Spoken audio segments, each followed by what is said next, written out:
Les efforts qu'on a entrepris, à la fois grâce au respect des gestes barrières, grâce à la vaccination, nous amènent aujourd'hui à une situation où on peut lever le plan blanc qui était en place depuis maintenant plusieurs mois à l'hôpital. Un plan blanc, c'est en fait la mobilisation extraordinaire, exceptionnelle d'un établissement pour faire face à une situation elle-même exceptionnelle. Donc là, on avait vraiment mobilisé tous nos moyens pour faire face aux besoins liés à la Covid, que ce soit en réanimation, dans les services de médecine ou notamment aux urgences. Donc là, on reprend progressivement, en arrêtant ce plan, on reprend un mode de fonctionnement normal. On a commencé à libérer les conditions de visite, même s'il y a des contraintes, mais c'est beaucoup moins contraignant qu'auparavant. On peut visiter toutes les personnes qui sont hospitalisées, deux visites en même temps, évidemment, pour limiter le nombre de personnes présentes.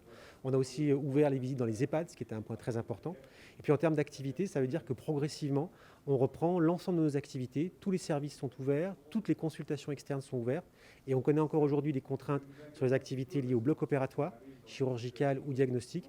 Mais tout ça, tout ce dispositif commence maintenant à se mettre en place progressivement vers un retour à la normale qu'on espère complet d'ici début septembre. Un établissement de santé, et tous les établissements de santé du département sont concernés, c'est des gros paquebots, c'est des grosses organisations avec beaucoup de monde derrière, et puis aussi avec des précautions dans la reprise de l'activité.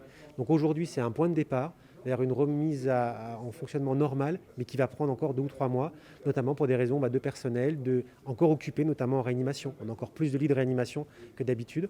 Les blocs opératoires ne pourront pas fonctionner pleinement avant le mois de septembre, même si évidemment tout le monde est mobilisé pour faire le maximum.